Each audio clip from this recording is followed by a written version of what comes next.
Hello, everyone, and welcome to the Franchise Show. I hope you're all doing well. This is the show where we get under the hat of some of the most important conversations in franchising. So it is fantastic to be here on a Tuesday, 5:15 GMT, 12:15 EST, and this is a live show. So, what is the Franchise Show all about?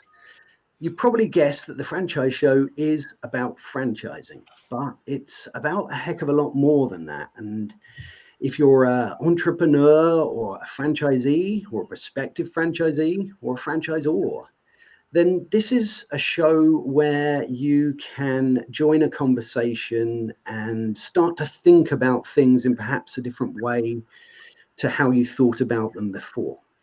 So each week we take a new topic and we have a lovely guest. And in fact, today we have two lovely guests. There was a special offer on the Simons, so we got two for the price of one on the Simons today. So I'm delighted to have double Simons. And our topic today is AI in franchising and how that is affecting our industry. You know, where everybody is talking about AI. It's something that is a big conversation, and it's going to be something that's going to be really interesting to get into. So I need to introduce my lovely guests for this week. First of all, we have the ever wise Simon Wise. Um, Great to have you here, Simon. Thanks for being a guest on the Franchise Show. That's a pleasure. It's lovely to be here, H. Thank you. And we have Simon Blue, as we're going to call him. We'll have Simon Black and Simon Blue for today. We have Simon Woolard from ABS AI. Lovely logo is right there to the right. And Simon is going to be here today to answer and discuss the questions around the subject of AI. But this week, actually, it's a little bit different because we have a live case study today. And the case study is our lovely sister show. So our sister show, as you know, is Franchising Brand Stories. And Franchising Brand Stories has benefited from these two wonderful gentlemen putting a little bit of AI magic into it. So we're going to discuss how that worked and what that did. So before we get into all of that, I'd first of all like to give Simon Blue, although I'm blue as well today, Harvey Blue, but Simon Blue, I'd like to give you a chance just to introduce yourself, let people know a little bit of your background and how you've got to this point of being such a lovely expert in AI. Thank you, Harvey, and thank you very much for having me on the show. Hello to everyone from wherever you're listening to around the world. My destination to where I am today is quite interesting, but I won't dwell too long. I'll just give you the highlights. The long and the short of it is I have a background in sports content production, and that is through a global marketing agency based in London that we went over the world. And around 2006, I noticed that from a public relations perspective, people really like to watch videos and learn more from videos than they did from press releases. And it was a time of YouTube exploding. And I was very fortunate enough to be working on Champions League and very fortunate enough over that period of time to be working in Formula One. So I essentially started making lots of content in a way that was very different to advertising agencies, very quickly and cheaply, and very much akin to the type of content you see today on social media. And this was with a number of top names in sports. I won't name drop, but Harvey and Simon can tell you later. But the thing about that is I'm very much a futurist. I kind of look towards future trends and see what could make a big impact for people's lives and how they enjoy certain things. Obviously, I was in the sports sector at that time. So creating videos in sport that are really accessible and then available to act and share on social media was a great way about it. Now, towards the latter half of 2016, 2017, as someone who explored technology, and I'm a big technologist as well, I started looking at blockchain technology, which then evolved into what we now know as sort of crypto is probably best known for a use of blockchain technology. But around 2021, there was also an NFT craze as well. And I set a tech company up with a co-founder, and we got into generating NFTs for Real Madrid and for Arsenal and Borussia Dortmund and a bunch of American sports universities. And during that process, which was the case of getting footage and getting images from clubs to put onto NFTs and to share them to all the fans around the world, we developed automations because we wanted to get the match footage from the night before into an NFT available for someone within 24 hours. And that requires a manual system, or it requires a lot of smart thinking. And that led me into automations. And it was around the time of automations becoming much more of a thing. Now, AI as a subject, because obviously AI has been around since the 1960s, but it's become much more prevalent and available to people now. And a lot of people know about ChatGPTs as language models, but there are others. And we can talk about that a bit if you want. But using AI with automations becomes really powerful. And that's why I set up my company, Absci, which is Automated Business Solutions AI, about 6 months ago, but using the skills and the learnings I had from my previous company in order to provide businesses with the ability to automate systems and processes in a way that saves them loads of time and fundamentally money and allows them to grow. And that's why one of the systems that I developed for franchising brand stories, the guys that you've come to know and love have been utilizing probably for the last sort of 12, 14 weeks, I would imagine. And Simon's going to talk about some of those case studies today, and I'm going to fill in the blanks on the detail where it's necessary. So that's a sort of a quick potted history in how I got to where I am today. Hope that wasn't too long. It wasn't, No, mate. it's fantastic. You lost me at hello, my name's Simon.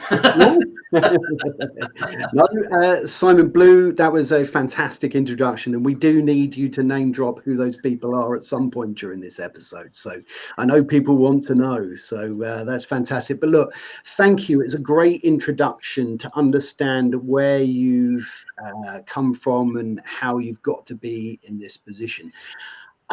Before I move on to getting into the detail of our case study today, I would like to introduce the wonderful people that have joined us early on today. So we have the wonderful Sanjay. Fantastic to have you here, Sanjay. He's put hello, franchise friends, stealing your expression there, Simon Black. He can have it. He can borrow it. From a very sunny Leicestershire. Well, great to have you here. We have a LinkedIn user here from Holland. Great to have you here. Put in your comment who you are, and we will definitely recognize you. We have Sanjay, who said, looking forward to listening to the AI discussion and understanding some use cases in franchising. Yes, well, so am I, and it's great to have you here, Sanjay. We have Nick Plevin from the wonderful eTalent, who are one of our sponsors. There you go, Nick. Ta-da. Great to have you here, Nick. And he's put hello, franchise friends from a thundery Scotland. We have Jody Reed. Good evening, everyone. Intrigued to find out more about franchises, how franchises are using AI or thinking of using AI in the future. Absolutely. Me too. And we have Johnny Joseph from Los Angeles, who's a franchise auditor. Hi, franchise friends from St. Louis, I think, where I am on a franchise audit assignment, where it is a little rainy. Make all the Brits feel absolutely. It's not raining here in lovely Hastings. And we've got Tim Morris. Great to have you here, Tim. Looking forward to hearing your thoughts on AI and how you've been using it. And finally, we have the wonderful Jason Kaber from SEO Samba. Fantastic to have you here as well. And I'm looking forward to the show as well. So that has recognized all the wonderful people that are here early on. So I'd like to move it over to Simon Black, or the ever wise Simon Wise, and just really wanted you to introduce our case study.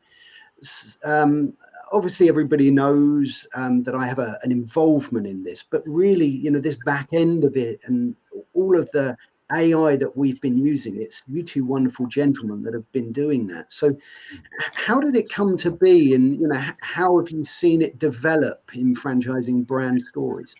Thanks, Harvey. Yeah, I mean, there is a story behind this, which is very relevant to what we do, franchising brand stories. And we're all about telling the stories behind some of the franchises that operate in the UK. And so we're very content rich. We're very content rich, authentic content.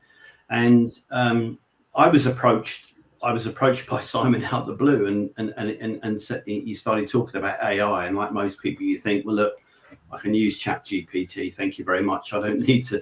And then he talked a lot more and got my interest. And then he used the word discovery call. And I thought, hello, we're on the same page here, because obviously the whole discovery process is very much akin to what we do at Franchising Brand Stories.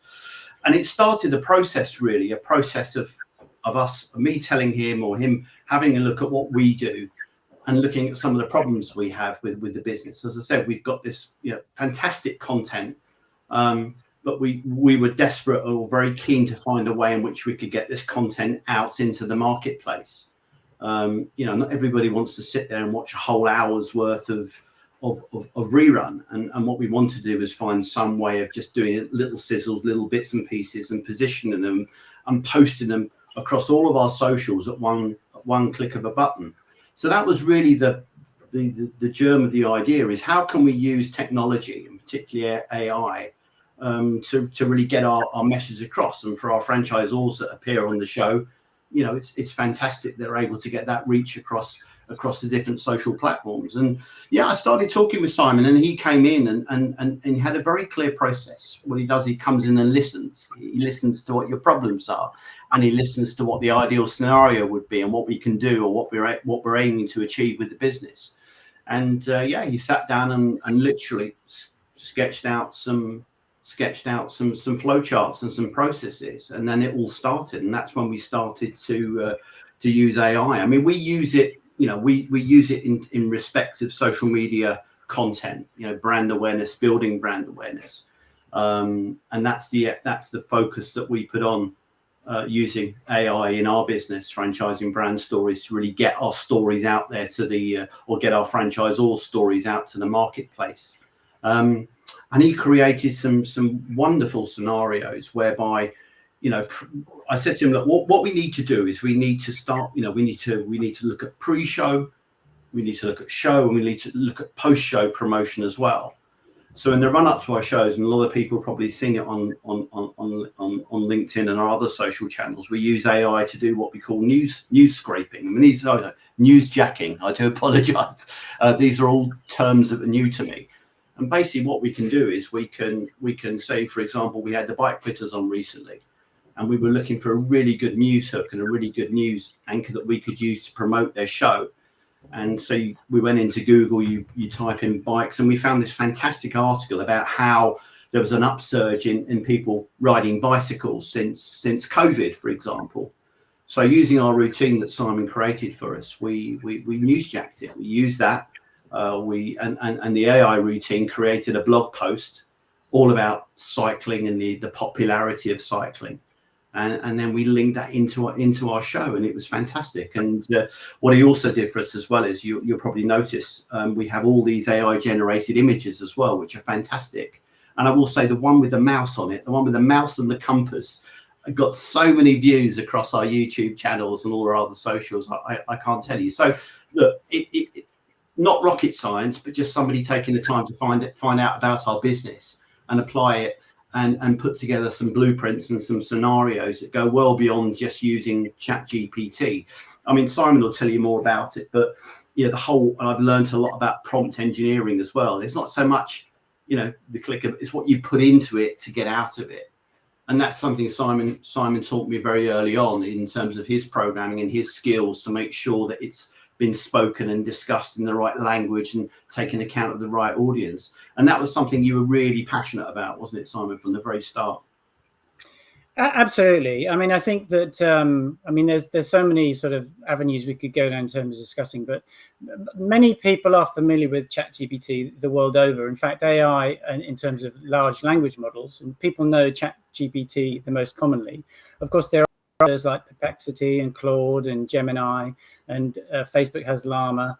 And they all have their different roles, but people know ChatGPT, and we talk about this being kind of a breakthrough, a beachhead technology, which could become mass adoption in the same way that the Apple iPhone did. I mean, there were smartphones before Apple iPhones, but the Apple is the one that took it into mass adoption of smartphones in the early 2000s. And ChatGPT is one of those products. I mean, arguably, Apple Intelligence, which is another product that's coming soon, could usurp it. But the point is, a lot of people are aware of ChatGPT, but being able to use it in a scalable way for your business is a different matter. Yes, you can create, but one of those things that if you don't put a quality prompt in, you don't necessarily get the result out that you are going to benefit from. And that takes a little time and practice. And of course, a lot of people don't necessarily have that in their daily business to do it and to get to know it. And that's where someone like myself comes in, because I do know different frameworks that can get the most out of what you want that prompt to do. And to my earlier point, that the generative AI aspect of ChatGPT fits in unison with automations. It's where automations take data and they do things with it. And if you think about any process you do yourself, whether that's, I'll look at my email, I'll open the email, I'll read the email, I'll write a response, I'll send the email. That's a process of things. But you're the human in that link, and you have to think about reading it and think about writing it. Whereas adding generative AI into that can simplify and create automated email response systems. And of course, you may feel immediately from my answer there, well, that's not authentic. Well, it certainly can be, because AI systems can now be trained on your business and know everything about your business. They're not like the AI systems of yore, the chatbots of yore, which many of us are frustrated with and know very well, that you get when you go onto banking apps, or I mean, even McDonald's had a situation recently. The new apps, the new generative AI today is much more intelligent and conversational, and understands and can think about what your businesses have as structures and processes, and then respond in an effective way. So without going on too long, ChatGPT has a significant role to play in AI and automations. And what we do for Franchising Brand Stories, that's a social media content management solution. But there are many other AI automated solutions for every business. And franchising is a sector of business, but all businesses can benefit from AI. In the same way we do now with electricity, AI is going to fundamentally be part of the way every business is run. And because you're all here on this call, you are it's the early adopter stage, and you have a chance to get to know about it, to understand how it can benefit you, which is why we do the audit. Because a lot of people kind of think they need AI, but they don't really know how they need it or where it could be used. And that's again where we come in to help sort of guide you through that process. Fantastic. Yeah, no, that's great. Just quickly before we continue, a few things. First of all, thank you, Simon Black, for sharing how that's been used in Franchising Brand Stories, because it's important to understand how we've used it. And thank you, Simon Blue, for describing there some of the processes that are involved in it. I think we've got a few questions that have been put in the chat, so I think it might be quite good to have a look at those, bring a few people in, because this is of course a conversation that we want everyone to get involved in. It's about our community, it's about our franchise community, and how we use this as a tool together. So let's have a look at a couple of questions here from Sanjay that he's put in. For those looking to market services to franchise brands, what top 5 AI-based tools would you recommend other than Copilot and ChatGPT? Simon Blue, I think it was really interesting because we said at the beginning there that you listen to someone's requirements, and I suppose the tools that are used will depend on what you're trying to do with AI. Is that fair to say? Yes, absolutely. I think that there's a lid for every pot, and every business is different, and of course understanding what the pain points are in the business that they would like solved, it begins to orientate you to what kind of solutions are going to be the best. And it's, I mentioned earlier about AI, but also mentioned about automation. It's how you string the different tools together in order to solve that problem in an automated way. So you don't have to think about it, you just get the benefit of it. But to not sort of ignore your question, Sanjay, Copilot, ChatGPT, which is OpenAI, there are a lot of platforms now that have the ability to put automations and link up with, whether it's Copilot and ChatGPT. So things like Airtable, which is a kind of a database on steroids. And then a lot of the systems out there, whether it's Salesforce or whether it's ClickUp, are CRM kinds of systems, which are great. But I mean, anything that you might use within your daily business, obviously, you connect up to the Google Workspace, which means all your Gmails. Obviously, if you're in Outlook, you've got the Microsoft services as well. But it can be if you're involved in finance, then it links up to accounting software like Xero. If you're involved in email campaigns, or you want to do automated email campaigns, and we do offer those as well, completely customized. It can link up to Instantly and an email finder. So there's a whole bunch of tools there that we just link them all up, but it comes back to understanding through an audit, a discovery session, what you want to solve. And then we come up with the right kinds of AI linked or AI sympathetic software that is going to be good. And I'm sorry, one last thing, because I haven't mentioned it, which is crazy because it's really fundamental.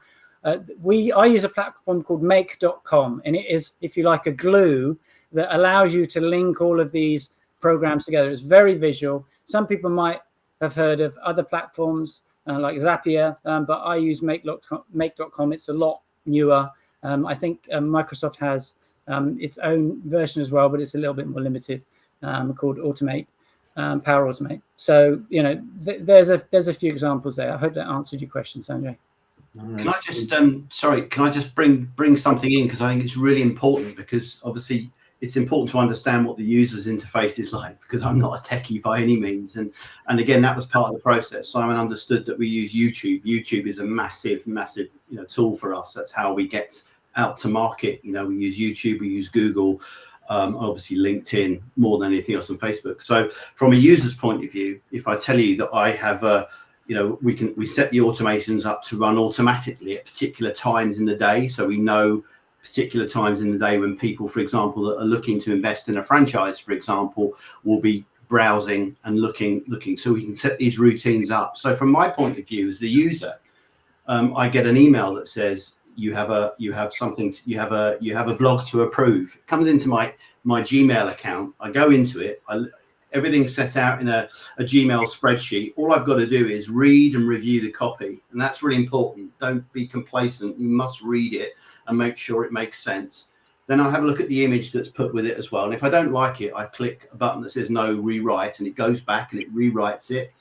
And when I'm happy with everything, I click the approve button. And again, this is all inside my Google Sheets. So literally click approve, and it runs off and it goes away and it does everything. And within 10 seconds of me approving it, it's posted to 5, 6, 7 different social platforms. So it's very, very powerful. And from a user's point of view, it's very easy to use as well, and very intuitive. And I think that's something to put across. But like Simon said, it's not an opportunity to go out and splash out loads of money on different software packages. It's integrated in what we had already. We already had these programs, and it's already integrated into what we use on a day-to-day basis. Yeah, absolutely. I mean, I wrote something down at the beginning, which is time. The one commodity that is so precious to us all is time. And whenever you look at what you do, not just on social media, but what you do in your business, what processes you have, everything has a time element to it. And I think we're all beginning to understand that AI, if used in the right way, and the right processes put in, can allow us to spend that time on perhaps more creative stuff, and be working perhaps on our businesses. I mean, a question I had, we've got a few questions coming up, and I do like to say that we've got a question here from Mohammed, we've got a question from Tim, and we've got another question from Sanjay. So we will be putting those up and having a chat about those in a minute. A question I had was authenticity. When you use AI generated content, how do you address the subject of authenticity? I mean, it's obviously we are using it. I am using it. It appears from my feed, and I think it's because it's not pretending to be me. People know it's me. It's me adding valuable content. How would you address that subject of authenticity with AI? That's a very good point to raise, Harvey, and it's one that I come across quite a lot. And I'm very happy to answer it. So, and there are sort of three different ways. First of all, I mean, a colloquialism is that AI and automation is really your smart little helper. It is there to give you time to focus on things that are valuable to you and your company and take away those things that are repetitive. Now, of course, not all businesses require the kind of front-facing voice that you do on a social media campaign, and so it can perfectly happily work in the background where there's not an authenticity issue. But where you do, there are three ways in which to do that. So number one is that when you are developing your prompt, or when you're developing the way that AI returns the information to you, you can train it on your business, you can train it on your tone of voice, you can train it on your company values to make sure that what comes back is more in line with the way that you would speak and the way that you want to be represented. Secondly, the AI is improving all the time, and there is even an AI, if you look at Mistral Logic 2, I think it is, it now is specifically designed not to sound like an AI, but to sound more human and to convey that authenticity. And thirdly, as I said, when you come back to the issue of being your smart little helper, AI is great there when you've got the blank page problem. If you don't know where to start or what to write or where to get your ideas from, it's great at kicking off that process.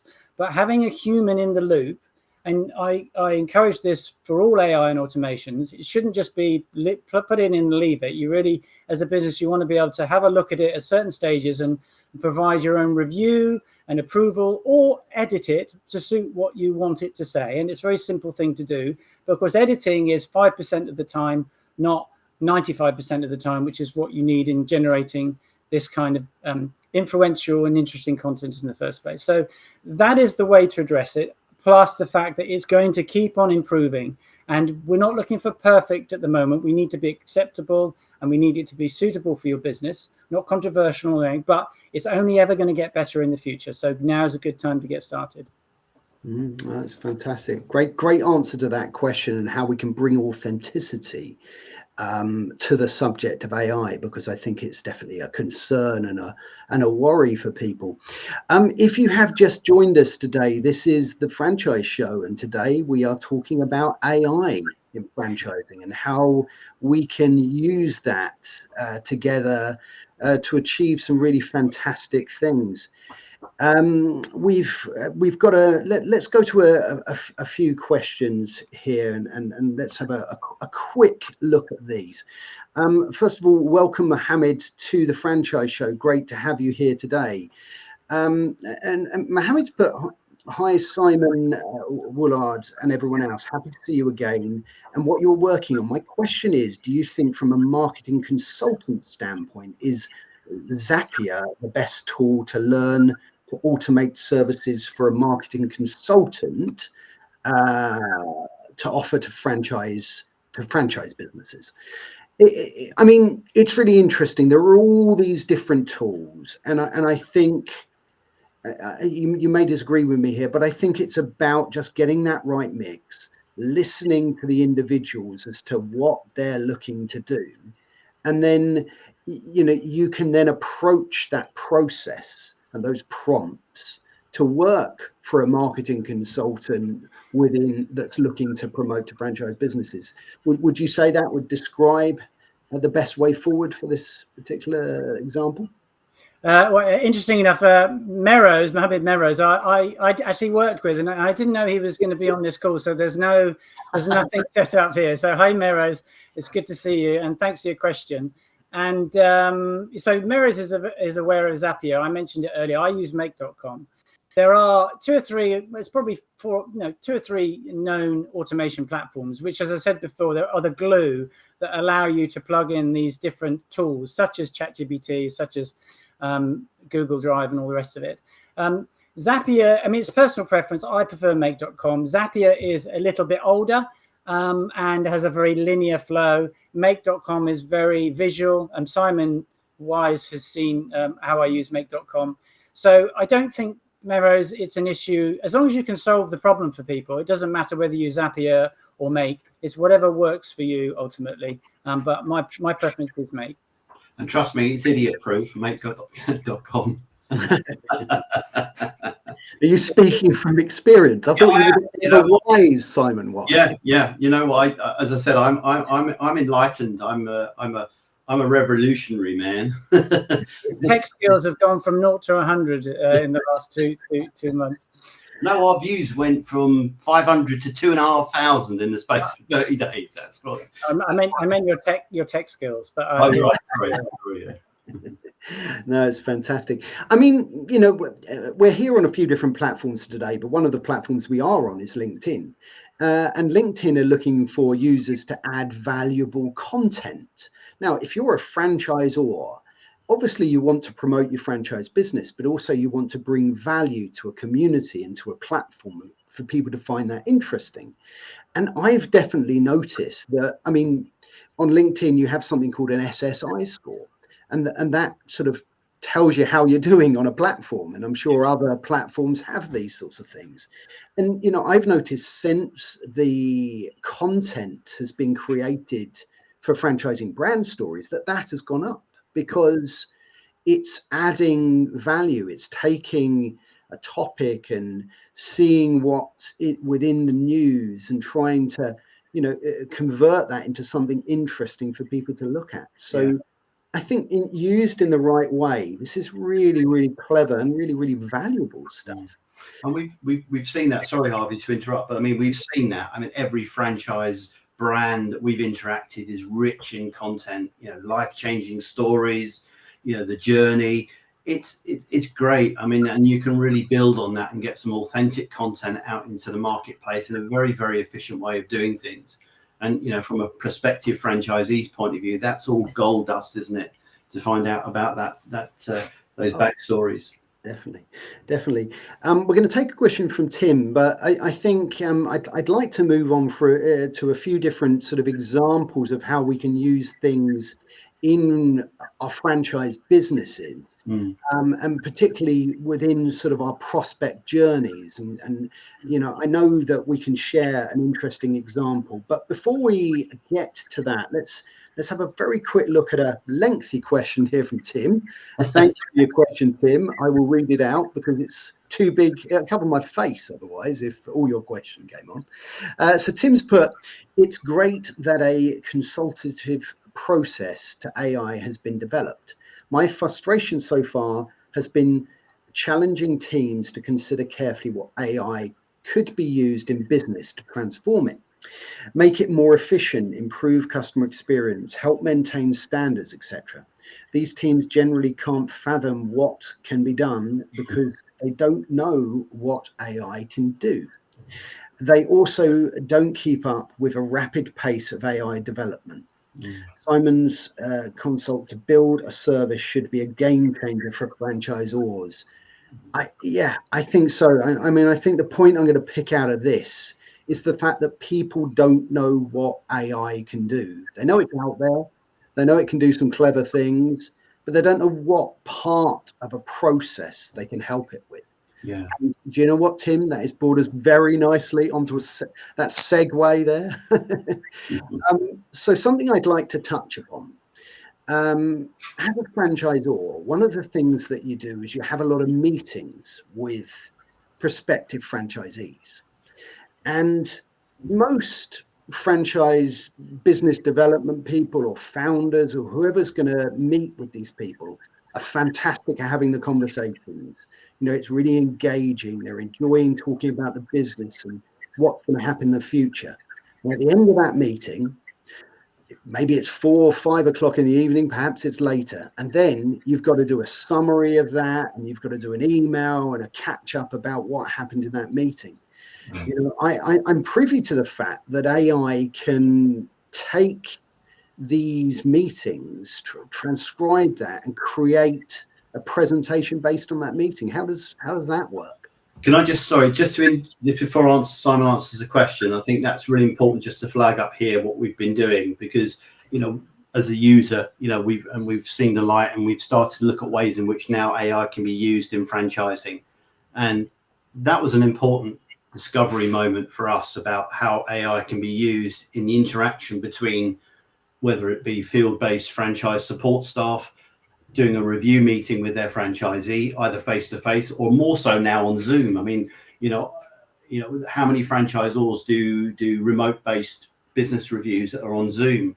And we were talking about this, myself and Simon, and yeah, he's got a routine that will be fantastic. And Simon will talk more about it, but basically it means you can take the narrative from the meeting, and within 6 seconds of that meeting being 6 minutes of that meeting being finished, you can deliver a slide deck of summary action points and everything else. And I'm thinking, wow, what a game changer. How many franchise support managers will tell you they spend all week on the road visiting franchisees, you know, and they come home in the evening and they sit there burning the midnight oil, having to write up the reports and everything else. So that's an area that we've identified as a wider project of looking at ways in which it could be applied to franchising. And Simon, just maybe share a few thoughts on that without giving too much away at this point. I'm sure people don't too many secrets away. Yeah, I mean, people don't want to get into the techie weeds, for God's sake. I mean, you said what it is. I mean, the biggest bugbear for any companies with or businesses that have a sales function to them, and that can be one person or a team of salespeople, is they need to be out there face to face to bring in the prospects and convert them, not or online, but not doing sales proposals. And if there's any, the way it works is it simply takes a recording, transcribes it, it goes into AI, and then that AI is then placed into a template which we design to meet the visual branding of the company or the business that it represents. And then that is made as a lovely, nice little proposal to a template. A lot of it can be boilerplate, but then you have the key things in there that you need to express. Whether that's a meeting summary or whether it's something that requires a proposal and a quote. And we link to Stripe, and we can literally, you can have a proposal and a quote out within 3 minutes of the meeting, sent out by email. That frees up a lot of time for businesses and salespeople to then move on to the next opportunity, which we can also help with at the beginning of the funnel, which is automated cold email outreach in its thousands with personalized approaches, because that is a massive time sapper. If you've got so a lot of people do boilerplate, but we can personalize them. So if you look at the sales funnel, it's getting them in, then there's a CRM automations that we can do, and then there is the proposal generation that we can do, or the meeting summary. I mean, they're kind of two different things. Creating a proposal, a sales proposal, selling a product or a service with a quote that's issued instantly from Stripe, or just having a meeting summary, which could be just about action points, or it could be more about something about the subject matter that you want to share, pretty much like we might do after this call as well, which is a summary of all the different subject areas. So a bit more juicy. You know, and there's wider, I mean, you know, Simon's doing some test work with the BFA at the moment, because they do a lot of seminars, online seminars and presentations, and he's doing some piloting, some testing there, where, you know, within once the masterclass is over, everybody that's attended that can get a slide deck of all of the main discussion points and action points and everything else. It's really powerful stuff.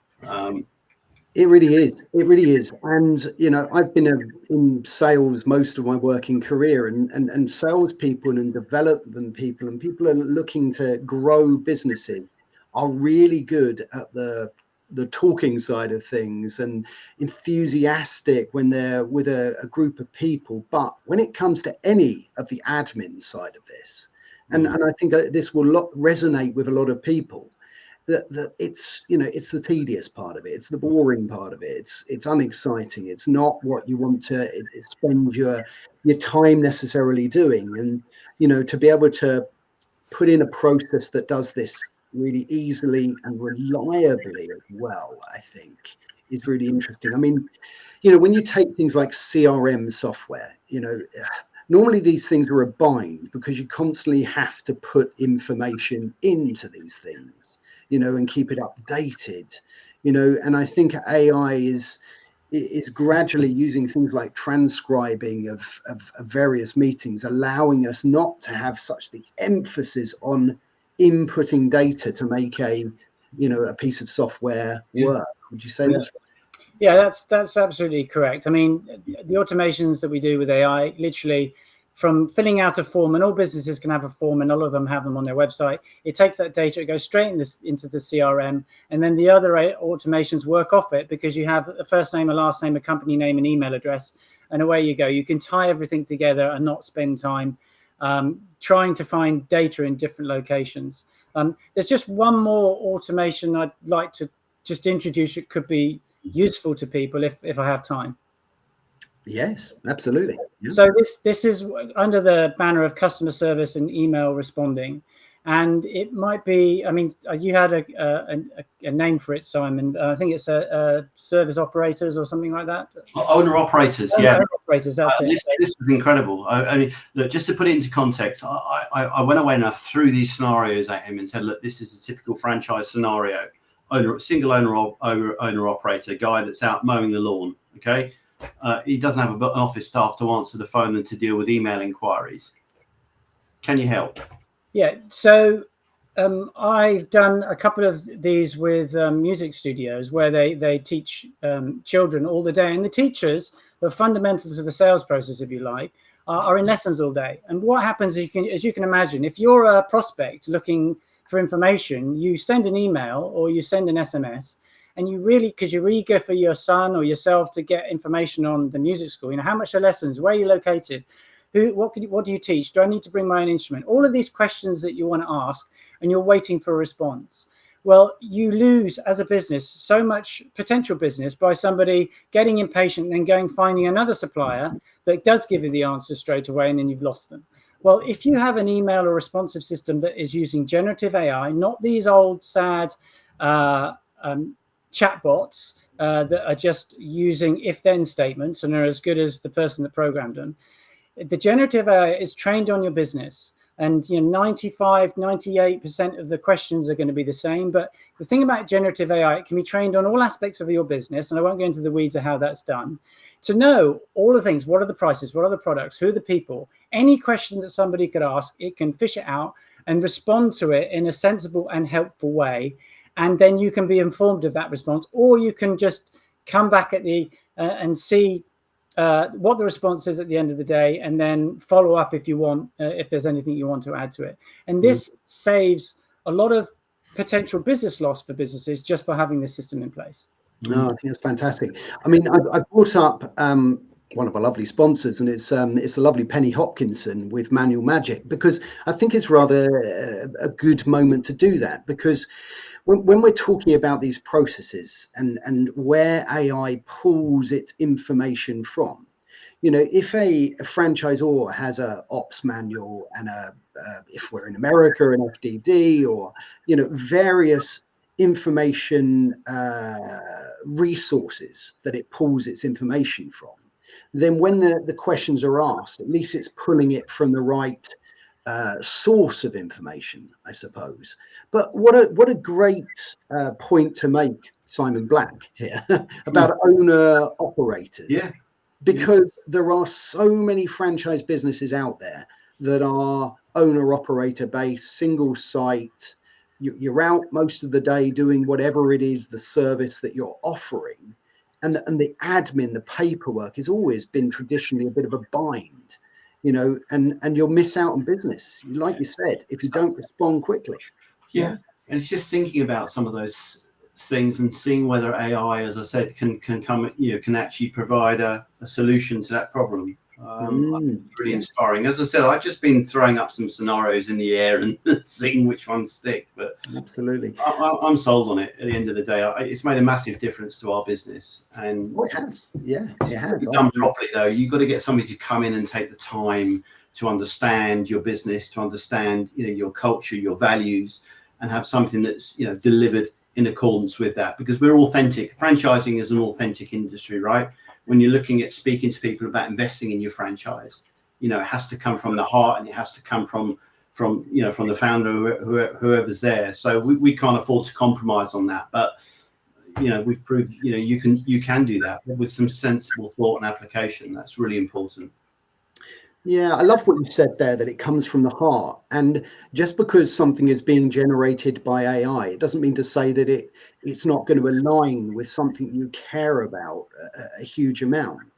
And I think at the beginning, when you said about listening to a franchisor's values and making sure that comes across in whatever automated process that you're going to set up for what element of that business.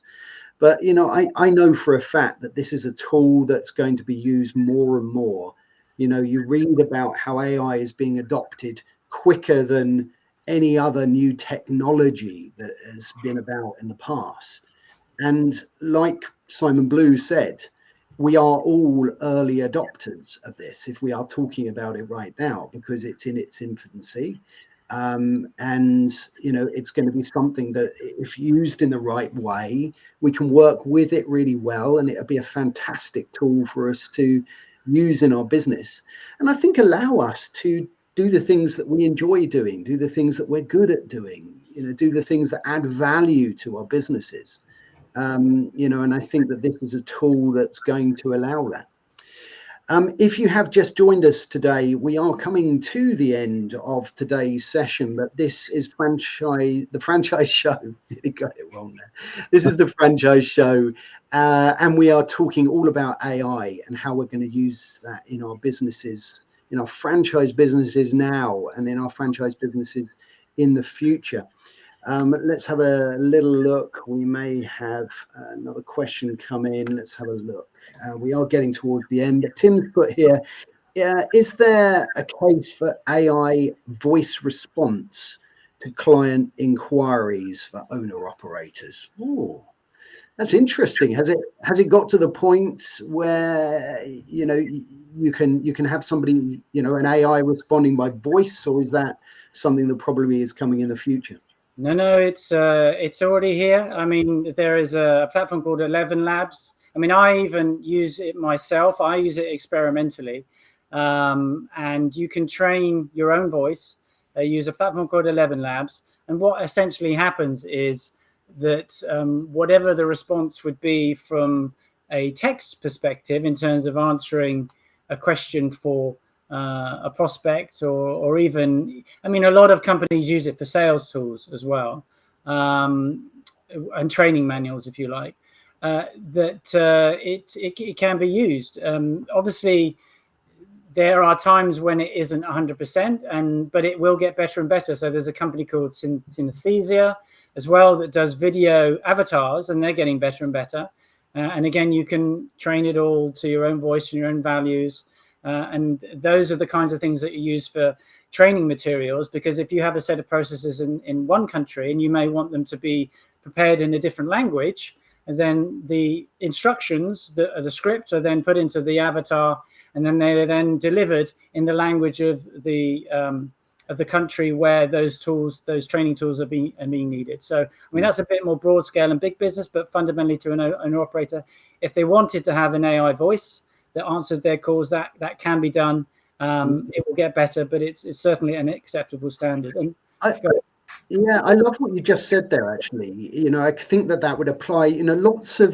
Most franchisors that we talk to, one of the aspirations is expansion to other regions, other countries, and so forth. And one of the big challenges of that is converting everything to different languages, to different cultures.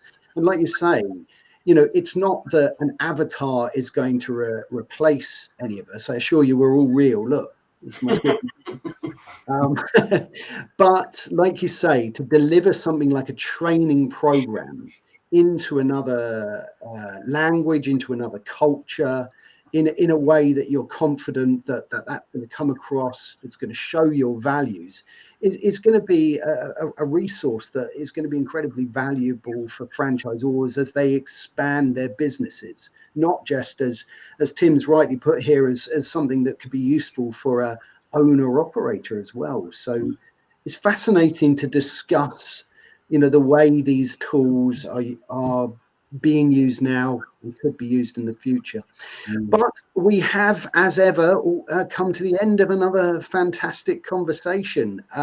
So before we talk about who's coming up next week and all of those wonderful things, I'd first of all like to thank everybody for being here today. If you have commented, if you have been listening along while you're doing other things, everyone who listens to this in the future as well, it's going to be an interesting conversation to look back on in 20 years, I think.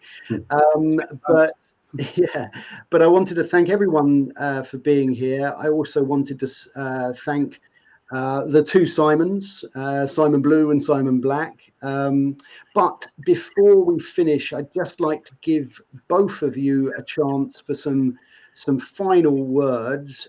We'll start with Simon Blue, and while you are delivering some final words about AI and how it can be used, you know what's going to happen here. Your lovely QR code is coming up. So if you want to find out more about what Simon Blue does, please scan the QR code that is on the right-hand side of the screen right now. And while you're doing that, over to you, Simon Blue, for a little final thoughts on AI and franchising. Yeah, well, thank you very much for having me. For everyone that came and joined and listened and stayed, especially, thank you. And we've really just scratched the surface today. There's so many different things to talk about. But if you feel you want to know more about how AI and automation could play a role in your business, then just please get in touch. It's no obligation discovery call. We can understand a bit more about your business and come up with some solutions for you. If you think it can be done, it can be done. There's automations can be done for pretty much anything. And I know some of you are asking some questions we didn't get around to. There's some about GDPR there. There's a couple of other ones there about balancing between human intelligence and AI intelligence. And if you wanna sort of fathom those out with me, then happy to have a longer chat on a one-to-one. Whenever is convenient for you, you'll get a calendar link in the QR code. So just find a slot, and I look forward to speaking to you soon. So thanks for having me, and thanks for joining, everyone. Thanks very much, Simon. And finally, Simon Black, please give us your final thoughts about how it's helped you and us on our journey, and something to leave people with. I mean, it's helped us out tremendously. I mean, probably it's not a real, light bulb moment for a lot of people that we use it for social media, blogging and for promotion. But I think the opportunity for franchising is quite vast, and particularly everybody is very focused on the front end.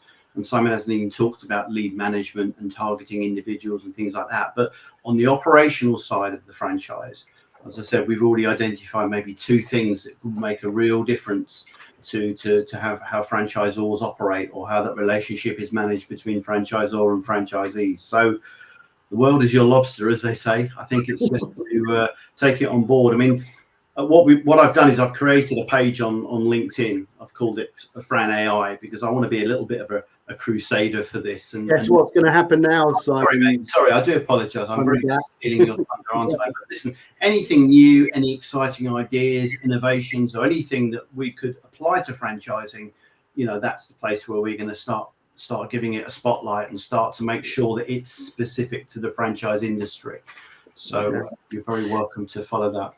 Lovely. Well, look, yes, please do scan this QR code and add your voice to the AI conversation. We'll look forward to hearing what it is you have to say. And I know it's a conversation that we will have to have again, because there has been plenty of roads we could have gone down that I'm sure will in the future. So I expect this is a conversation that we will have again. But look, we're going 5 minutes over today. It's been such a fantastic conversation. But next week on the franchise show, so this is next Tuesday, the 20th of August, we have the lovely Susie McCafferty coming on, and she's going to be talking about international franchise challenges. So that's going to be an exciting one to talk about. I will be on my holiday, so hopefully I'll be able to get some internet connection for that one. So I really look forward to seeing you all next Tuesday.